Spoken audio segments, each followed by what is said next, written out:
Come and dream with me.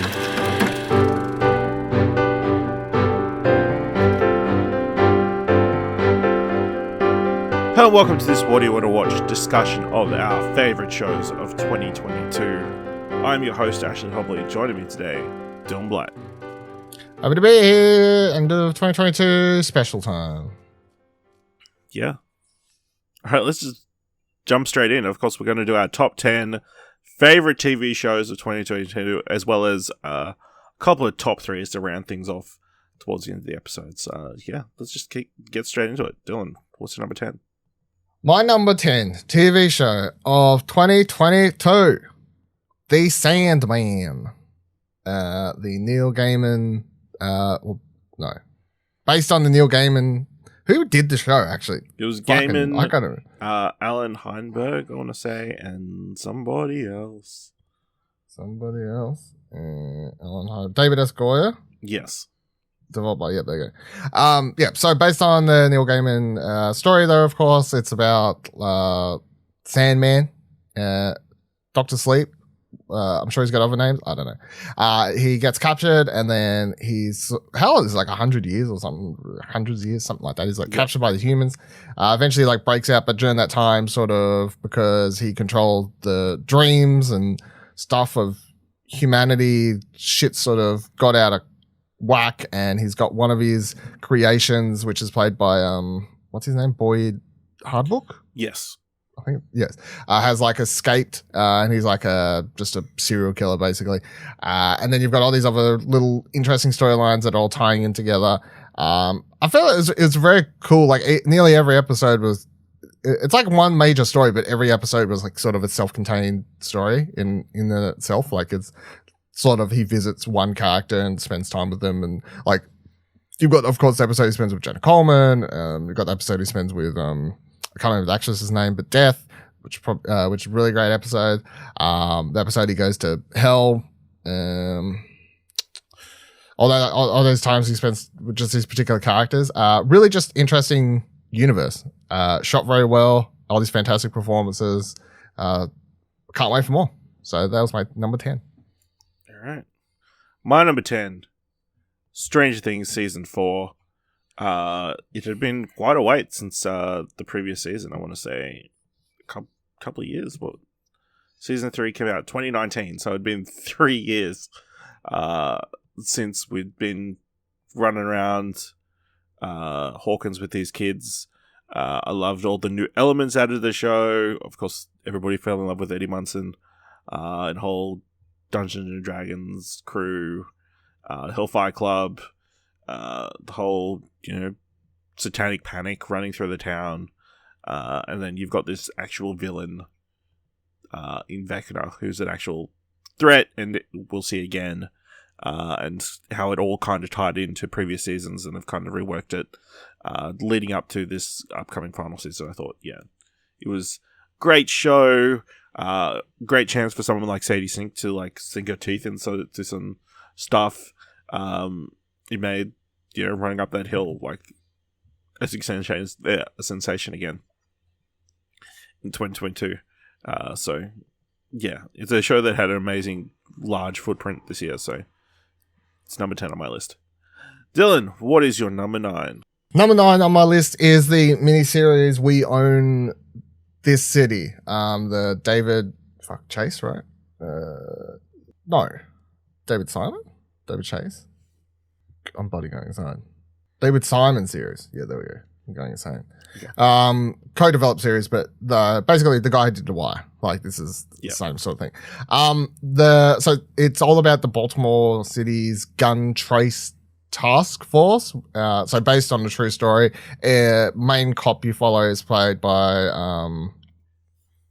John Berthnall, and the show jumps around a lot to sort of explain how this task force is set up, how it becomes utterly corrupt, and how they use their power they basically have no one telling them what to do or making sure they're doing the right thing or anything like that. And what they end up doing is this task force is mostly just going around and arresting people, particularly, I guess, targeting black people, and then who they would predict are like drug dealers, arresting them, and then basically looking to find drug money and all these other things, and then they're just taking it for themselves. So they're just making like a lot of money that way. It also explores like the legal system happening in the time, like the police chief, the mayor, and all these things happening in the background, and the of course eventual like capture and the rest of a lot of these officers and stuff. But yeah, I think it was like 6 or 8 episodes, one of those two numbers, but really, really good. All right. My number 9, The Lord of the Rings, The Rings of Power. A show at Prime Video, of course, based on the Lord of the Rings books, but set thousands of years before the events of The Hobbit and Lord of the Rings. We knew going in that, Amazon had thrown a bunch of money at the show. It's like one of the most expensive shows ever made, and it ends up looking like it on the screen. It's a beautiful shot show. The cinematography across the board is incredible. But especially with this entirely new cast of characters that no one really knew anything about, other than, Galadriel and Elrond. Over the 10 episodes, you came to love and care about all these different characters. And we're really invested, and yeah, I thought it was a great time, probably helped by the fact that we were talking about it every single week over on The Lord of the Rings Extended, kind of delving deep into it and then theorizing, and some people throwing out crazy theories and then not committing to bets, and then whining about it afterwards. It's so incredible. I can't wait for the next season, so... what was it? Udon, might be one of the most, the last 5 minutes, that might be some of the best 5 minutes of the year. Pretty incredible show. Dylan, what is your number 8? My number 8 is exactly what he's just talking about. My number 8 is The Rings of Power. So, similar reasons. Obviously, doing the rewatch of the films, the extended edition of the Lord of the Rings films sort of got me really hyped around Lord of the Rings for the first time in ages coming into that series. So I was already ready to sort of like it. But then, I really liked the take it has, like going back far enough, having some characters that we know, but not also leaning heavily on nostalgia or references, I guess, to characters that people would know from the movies and stuff. The characters that are in this from the movies and the books, I guess mainly just the movies. That's what most people watch know about Lord of the Rings.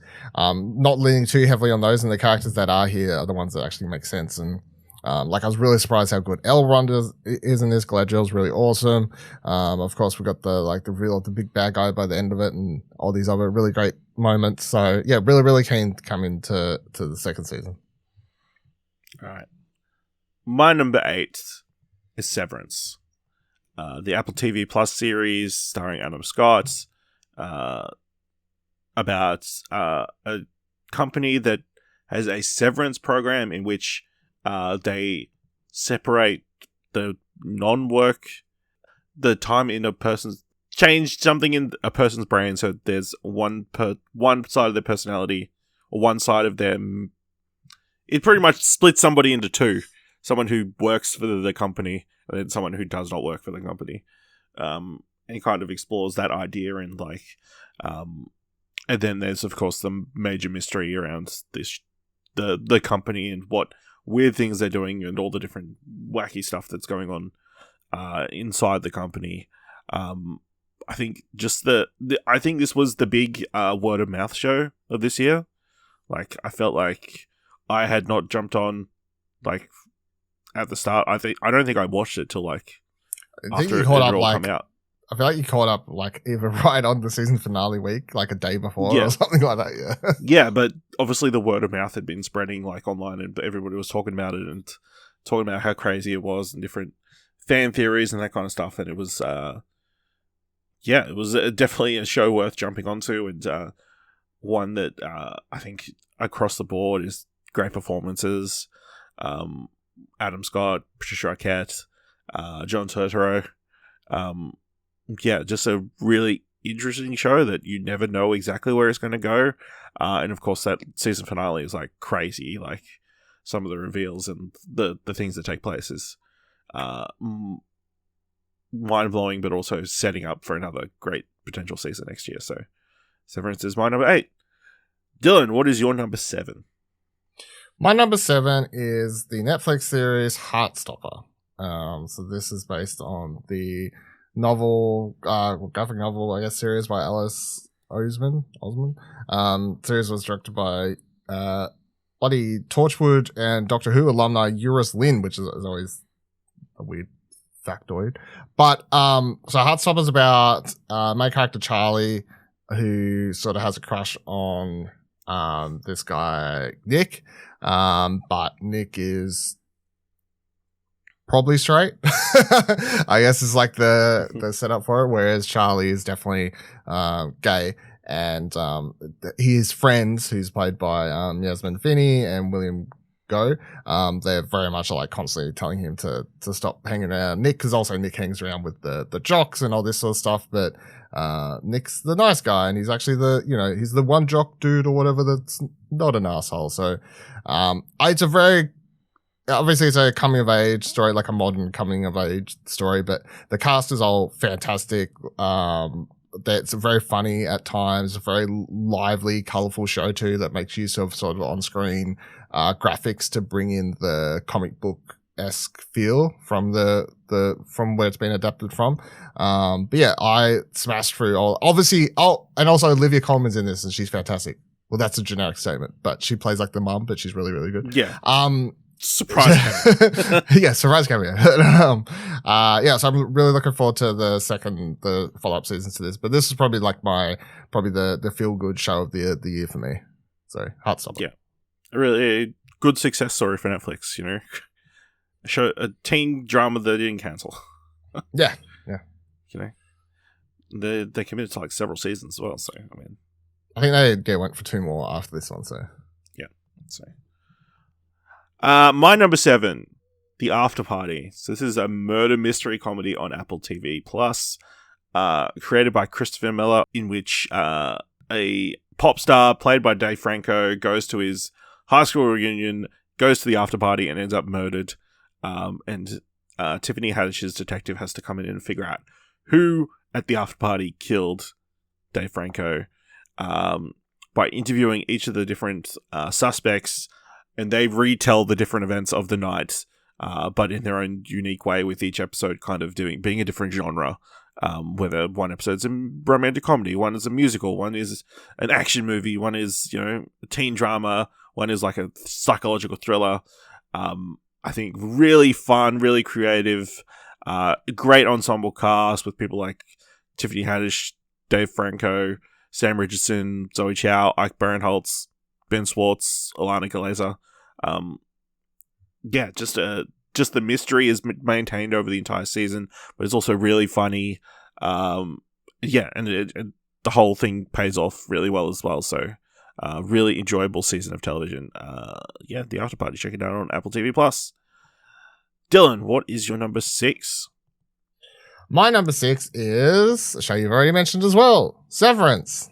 So yeah, the weirdly Ben Stiller co-created. Oh yeah, that's the other one. Ben Stiller directed series is he directed like most of it, I think. 7 episodes. There you go. So, yeah, it's such a crazy idea. And the way it sort of delves into, I guess, what's the word for it? Like, Work-life balance. Yeah. Work-life balance. Yeah, and I guess that and all that sort of stuff. Adam Scott gives this really good performance. Like, obviously, it's all like a dramatic performance from most people in this. It is a dark comedy at times, but it's mostly obviously a drama. But yeah, the cast is really, really good. Especially like John Turturro and Christopher Walken as like 2 standouts, I guess, weirdly amongst this.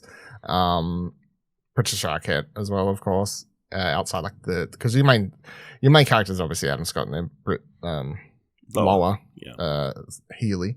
Yeah, it's sort of the surprise standout hit, I guess, apples, especially for Apple from this year. So crazy season finale cliffhanger finish where I'm really, really excited and I can't wait to get stuck into season 2 as soon as they drop it, because it's a crazy finish for that season finale. You're like, what's going to happen next? So can't wait. Yeah, absolutely. All right, my number 6 is a show you've already mentioned, The Sandmans, of course. Like you said, adapted from the Neil Gaiman comic book series.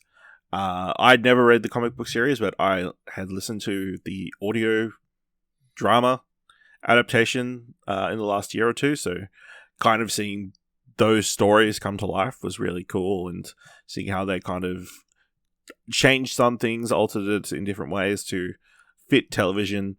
I think Kirby Baptiste plays Death, and her episode is one of the better episodes of the season, of the year in general.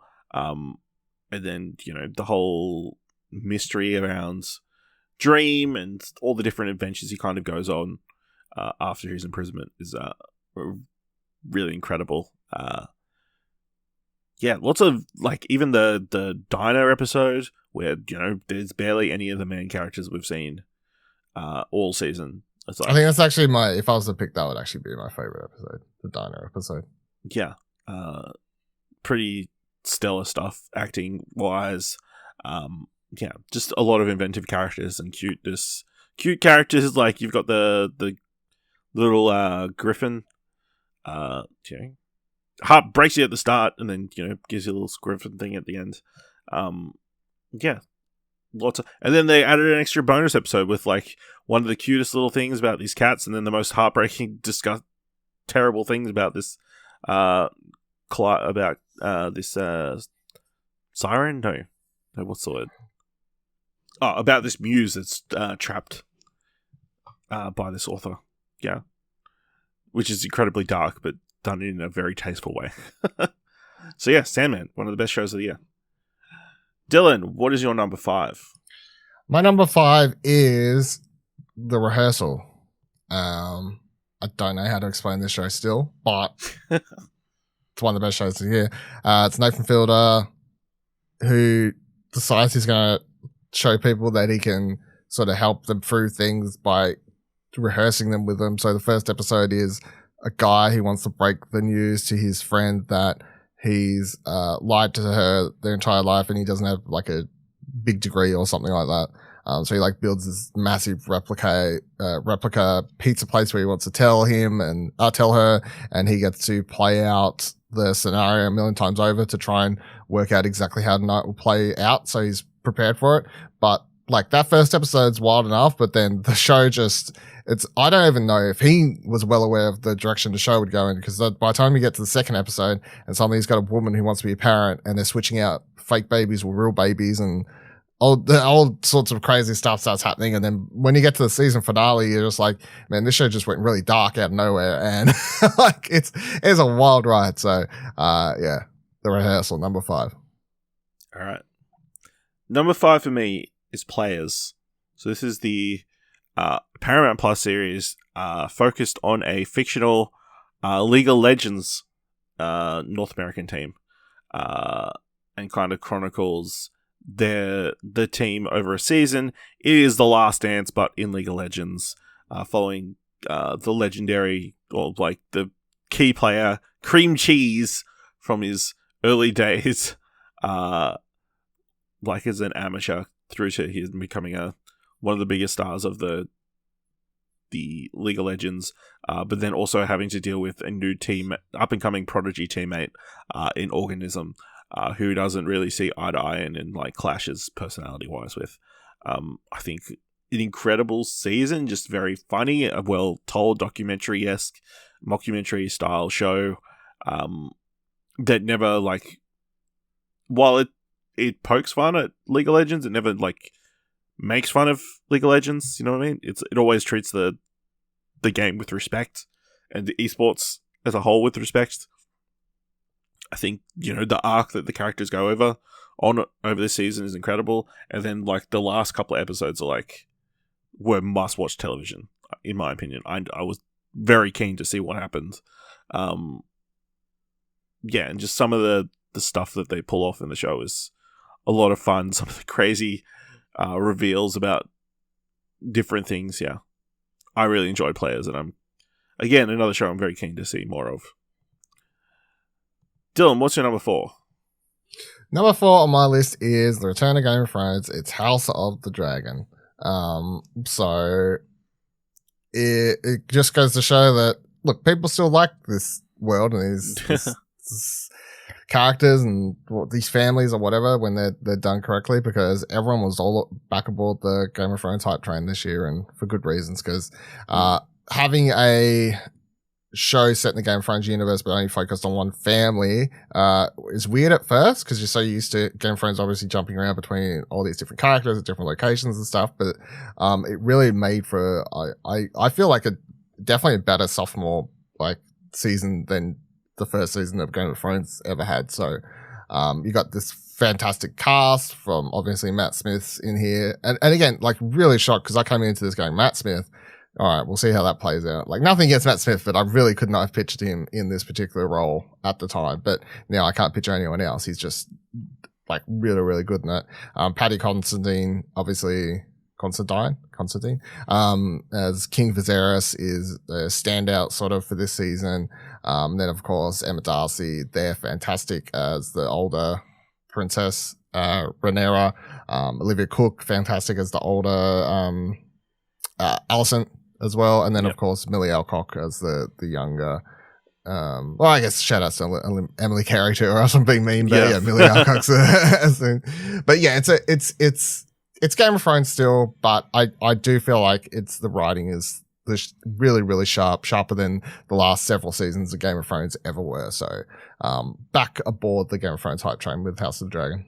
All right, my number 4 is Abbott Elementary, the sitcom mockumentary style series based in a elementary school, currently streaming on Disney Plus, created and starring Quinta Brunson, featuring a fantastic ensemble cast, people like Tyler James Williams, Janelle James, Cheryl Lee Ralph. Just very wholesome, fun TV with interesting storylines, just lots of laughs per an episode, kind of dealing with a workplace that we haven't seen really, at least in a while. Just showcasing how difficult it is to be a teacher in 2020 in these modern days, and how kind of showcasing how important teachers are. I just think everybody across the board is doing a fantastic work. Lots of fun episodes that I've gone back and watched several times. Just lots of fun, positive energy out there. It's not a super mean show in any way. So, Abbott Elementary is my number 4. Dylan, what is your number 3 show of 2022? We're into the top 3. Yep. My number 3 show is a brand new show called Yellow Jackets. Wow. So this show is about a all-girls soccer team who is flying to do a match or something, and they crash land in the middle of buttfuck nowhere, like forest, and shit just goes off. Like, people are hurt, people are dead, places on. Like the premiere, the first episode of this, like the plane crash and everything sequence, is absolutely fantastic. It really gets the hecticness of all that going down. But this show has so many mystery boxes in it. I'm surprised that J.J. Abrams isn't involved, and it's honestly it's the most excited I've been about a show set in the middle of buttfuck nowhere after a plane crash since Lost. So,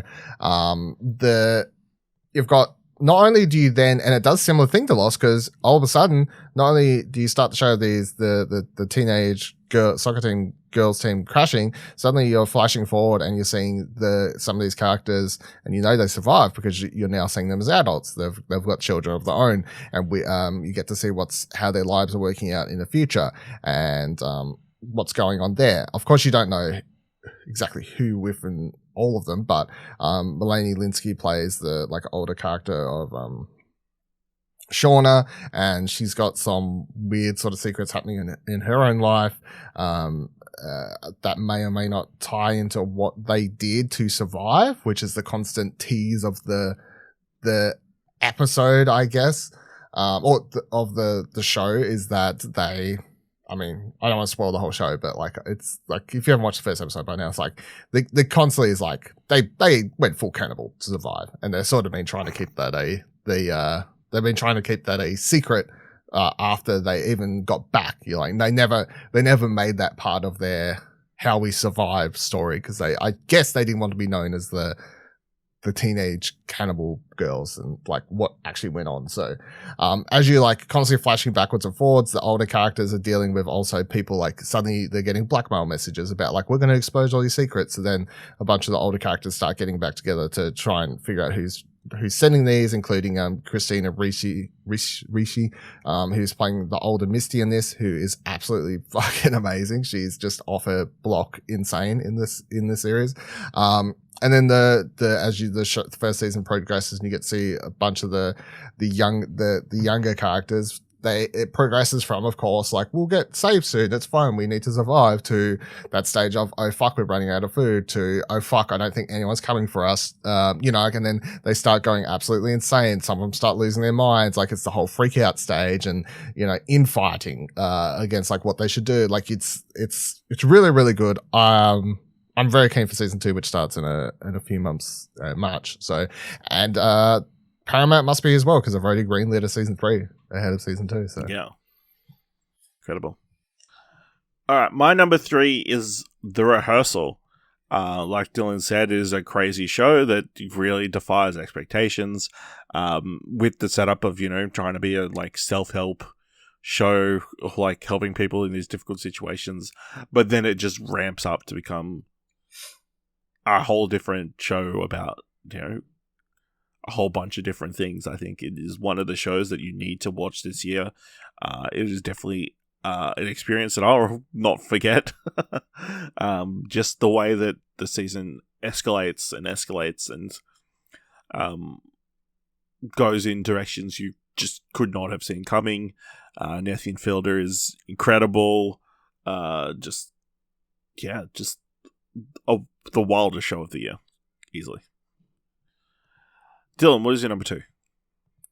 My number 2 is Andor, the Star Wars Disney Plus series.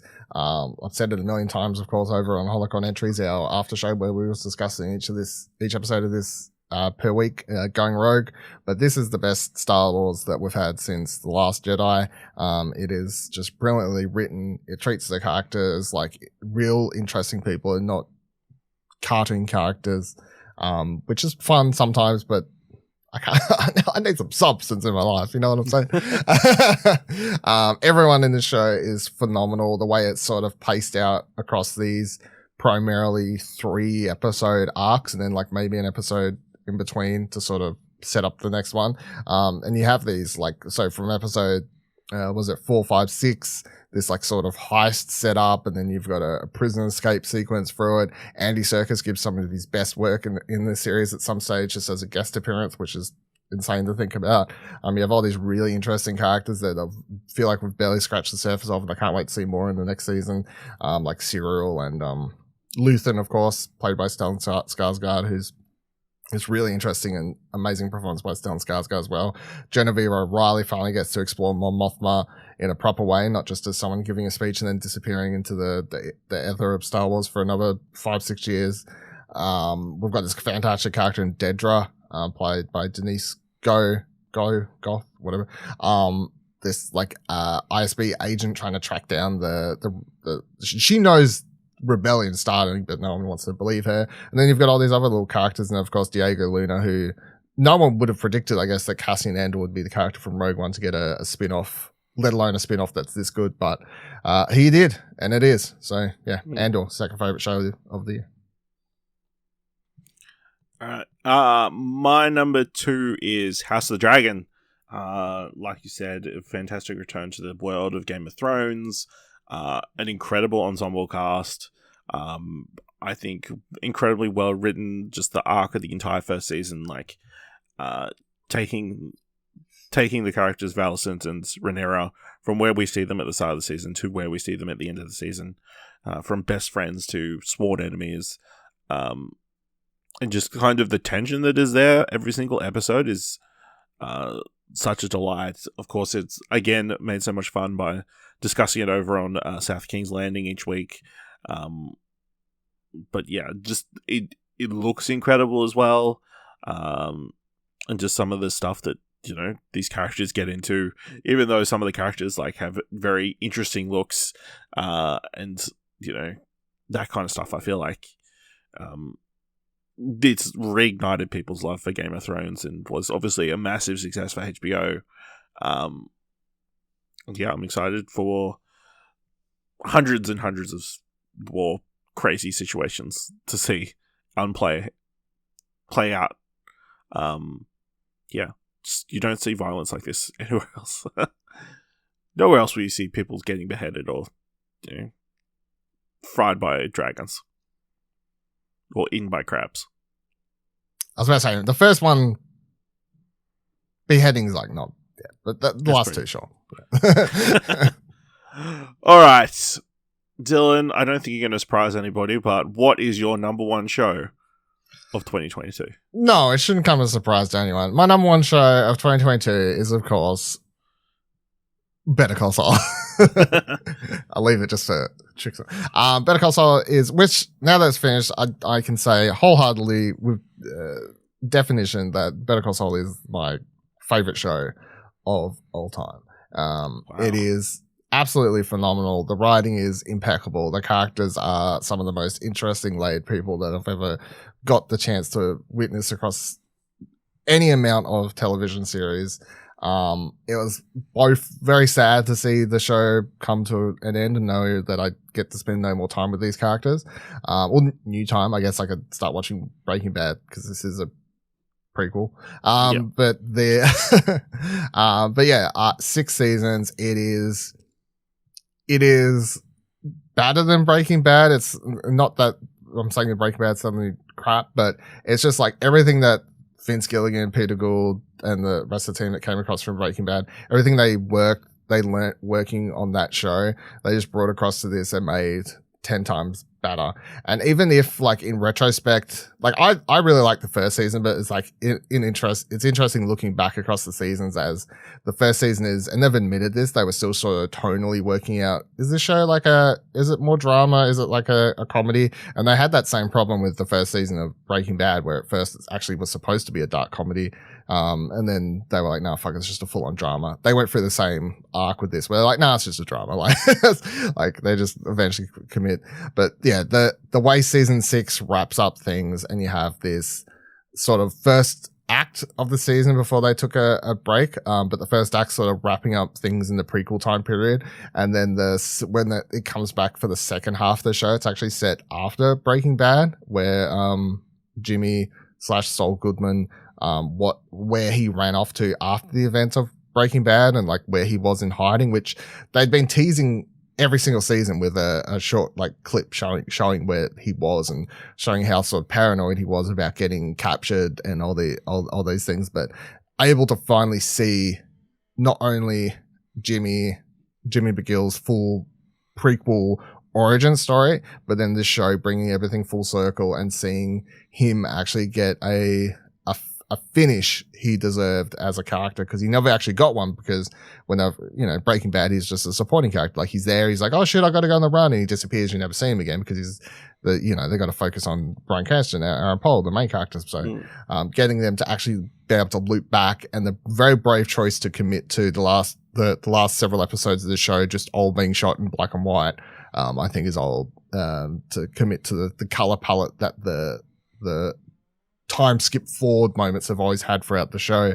I thought was a really brave choice as well. And yeah, the final episode of this is just, it's amazing. It's some of the best television you'll ever watch. What a fantastic character, all these fantastic performances. Ray Seahorn, get in water, please. She gives one of the best performances of the year, easily. If not the best performance, she like has this full mental breakdown in a fucking bus, and it's hard as hell to watch her cry. But yeah, everyone on the show is fantastic, and easily best show of the year. All right. My best show of 2022 is Star Wars Andor. When they were talking about the the latest phases of the Marvel universe, talking about what they're going to do with Star Wars, they'd always talk about, oh, we'll just take these properties and we'll put them in different genres. We'll be able to do that. We'll make this one a horror movie. We'll make this one a romantic comedy and that kind of stuff. I think this season of Andor fulfills that promise of what taking these properties into new genres can potentially do. This is a full-on espionage spy series that is the best Star Wars has been since The Last Jedi. Or since Disney's taken over, if you don't enjoy The Last Jedi. I think just it's so incredibly well written, these perfectly paced arcs, just the cast across the board is stellar. The people you hate, you kind of like are rooting for at different points.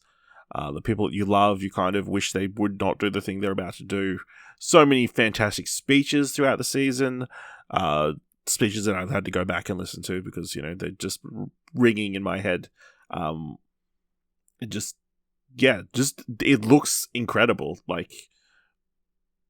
Of course, all these things are made in the volume and that's really cool. And they're doing things that you wouldn't be able to do in practically, but to see a practical show like this with so much stuff clearly done in person with real people on sets just looks right and just adds an extra level of realism that Star Wars hasn't had in a while.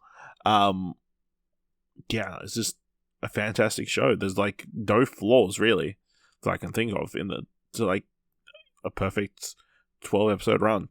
And just to see the entire arc play out over the season has been a real joy. And of course, talking about it on Holocron entries every week has been a delight. So, Andor is my favorite show of 2022. All right, let's move into some top threes. Definitely in the top three. We'll kick things off with our top three honourable mentions. I think I asked this last year, Dylan, but are your top three honourable mentions just 11 through 13, or? Yes.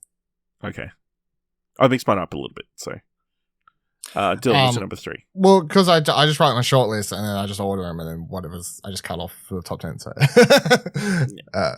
makes sense. So my top three. So I guess So number 13 on my list was She-Hulk, Attorney at Law. The show that I feel is I apparently enjoyed more than anyone else in the world, it seems. And I think by the end of the show, I even liked it more than I was when I was talking about it, because I sort of grew to understand and appreciate that it was just trying to be just a fun half-hour comedy. It wasn't trying to be anything special. And I was so used to Marvel just always trying to throw some, interconnected big major thing. But this was just we're just a fun, silly show. We're just having some fun. I was like, yeah, I appreciate that. Number 12 on my list was Players. So I guess all the things you mentioned. Obviously, I really like, big League of Legends player back in the day. Still watch World and everything every year, try and keep up with it. It's my I only pay attention to esports. So,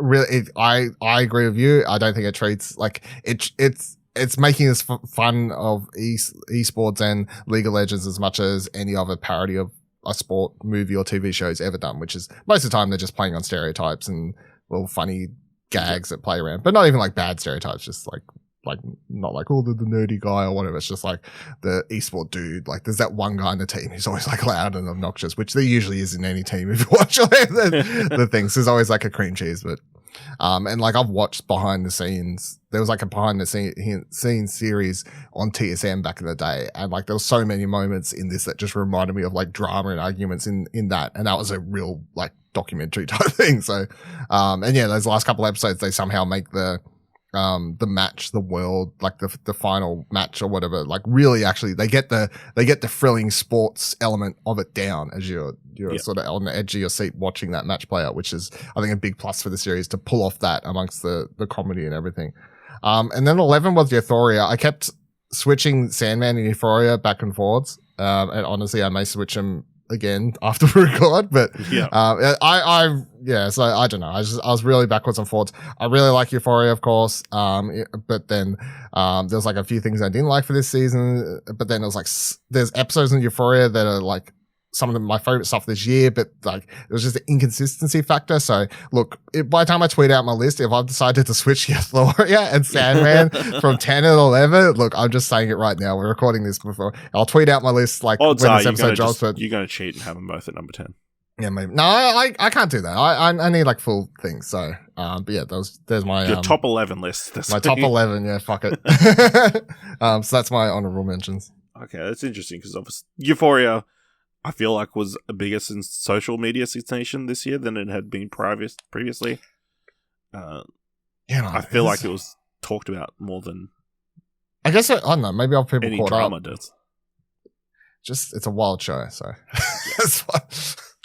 All right, my top 3 honorable mentions. I didn't do 11 through 13, but some shows I feel like need some extra love. Number 3, Peacemaker. Of course, it's the James Gunn directed and written created show starring John Cena playing Peacemaker, who was in the Suicide Squad, who gets recruited by the CIA, I guess, to help take down a threat, kind of exploring his character, his past, his family life, how he became Peacemaker, and then, a crazy threat he has to help fight off. It's interesting right now. Obviously, we're going through the change of James Gunn coming in as head of DC Studios, and kind of clearing the slate whether the announced season 2 will actually come to fruition. But it was so fun, just John Cena like being very, very funny and going on crazy rants, and just having so much humor in the show as well as crazy over the top violence. It was a real fun time, and of course, the opening title sequence is like maybe the best one of the year. Number 2, The Bear. So this is the TV series about a Chicago restaurant guy played by Jeremy Allen White comes to inherit his brother's restaurant after he commits suicide. And it kind of deals with the aftermath of him dealing with that suicide, but also trying to run this restaurant when he was trained as like a top-end high society chef, and having to run this, pogie stand pretty much, or like, mom and pop like burger place. Just to see the inside of this kitchen, while it's, it can be very serious at times. Obviously, there's a lot of laughs in there as well. It's like a very dark comedy, I guess. Just dealing with all these different characters in this work environment, dealing with all this trauma, and then, also cooking food. And like, one of the most tense episodes of the season of the year is in this season. So, I think The Bear is a show that people should definitely check out, and that's why I wanted to highlight it. And then my number 1, which is also my number 11, What We Do in the Shadows. I feel like this year is a year that I went back and really committed to honing in on What We Do in the Shadows. Really came to love it, the series. And there was a really good season. New York City! Came to appreciate the brilliance of Matt Berry and his delivery of lines. I've known that for years. You haven't watched IT Crowd, have you? I've watched a bit of the IT Crowd. I was going to say, because just side note from Matt Berry, because I find it so funny. Like because we watched the IT Crowd, which, by the way, IT Crowd's very funny, but also it's created by an absolute fuckwit of a turf. I still really like the show. Most of the show, apart from one episode where he's making fun of trans people. That episode I skip. There's a thing, like, because Matt Berry's in, he plays like the CEO dude or whatever. There's one moment where, like, when he comes in season 2 to his takeover as the head of the company, and he walks into his father's funeral, and he just walks in, and he's like, "Father!"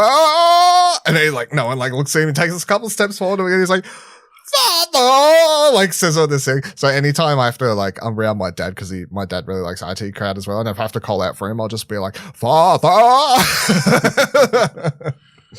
Yeah, so really enjoyable season and great show. Yeah, what a great, and just the whole wacky, crazy Colin Robinson being a child thing that they ran all season was something.